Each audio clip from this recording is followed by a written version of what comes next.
Hello student, आप लोग कैसे हैं। मैं उम्मीद करता हूं कि आप लोग बहुत अच्छे होंगे। और कुछ बच्चों का डिमांड था कि सर जड़त्व के बारे में जो है कुछ बताइए। तो मैं सोचा कि आज आप लोगों को जड़त्व के बारे में कुछ बताएं। इंग्लिश में इसे कहते हैं इनर्शिया। हिंदी मीडियम वाले बच्चों का ये डिमांड था। मैं आज जो है जड़त्व के बारे में प्रयास कर रहा हूँ कि आप लोग अच्छा से समझ जाएं। तो देखो बाबू, जड़त्व है क्या। एक्चुअली जड़त्व जो है किसी वस्तु का एक गुण होता है जिसके कारण वस्तु जिस अवस्था में है उस अवस्था को मेंटेन करके रखता है। वस्तु के इसी गुण को जो है जड़त्व कहा जाता है। चलिए, इसे हम आप लोग लिख भी सकते हैं। मैं लिखता हूँ, आप लोग भी जो है इसको देखेंगे। तो आप कहेंगे कि जड़त्व क्या है। तो सबसे पहले जड़त्व जो है इंग्लिश में इसे इनर्शिया कहेंगे और इसे आप लोग लिख सकते हैं जड़त्व किसी वस्तु का वह गुण है जिसके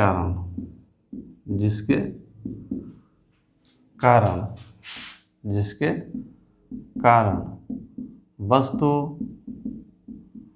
जिस अवस्था में रहता है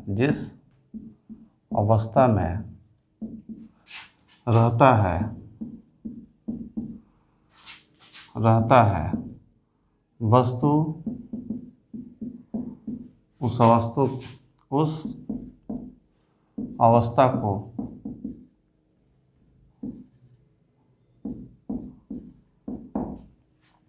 पालन करता है।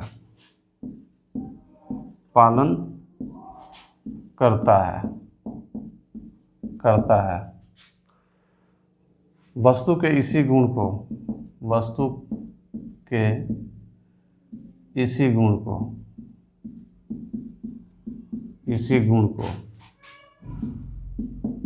जड़त्व कहा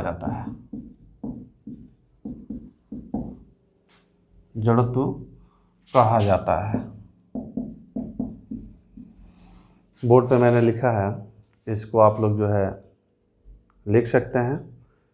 तो जड़त्व क्या है, इस बात को जो है आप समझ सकते हैं कि वस्तु एक्चुअली किसी वस्तु का क्या है, वो गुण है जो वस्तु जिस अवस्था में रहता है उस अवस्था को पालन करता है। इसका मतलब ये हो गया कि यदि कोई वस्तु रेस्ट में है तो हमेशा रेस्ट में रहेगा, और यदि कोई वस्तु मोशन में है तो हमेशा एक समान गति से हमेशा जो है गति करेगा। जड़त्व के बारे में सबसे पहले गैलीलियो ने बताया था बाबू।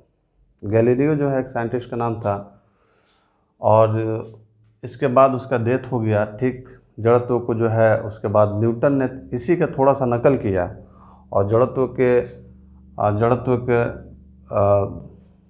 के आधार पे ही उसने न्यूटन का पहला नियम भी दिया।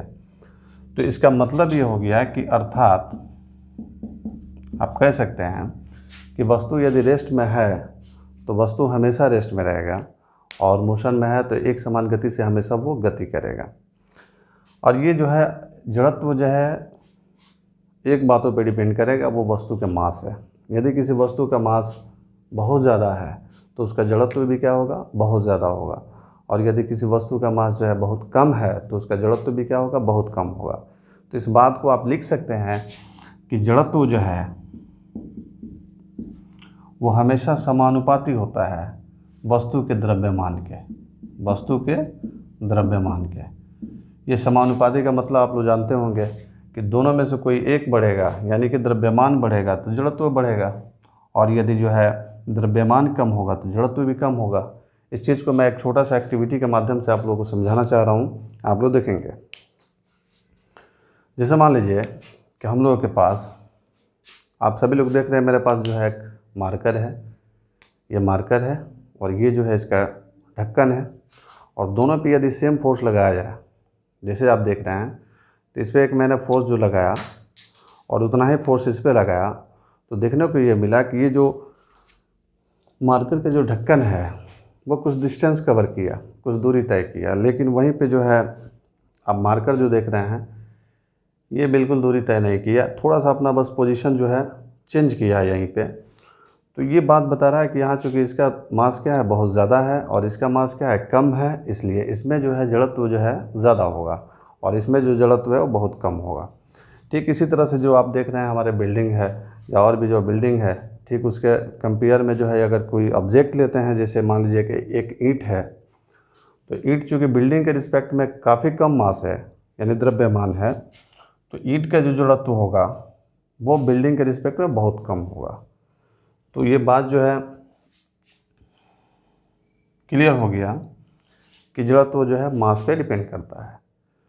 एक्चुअली जड़त्व जो है वस्तु को जिस अवस्था में उस अवस्था को बनाए रखता है।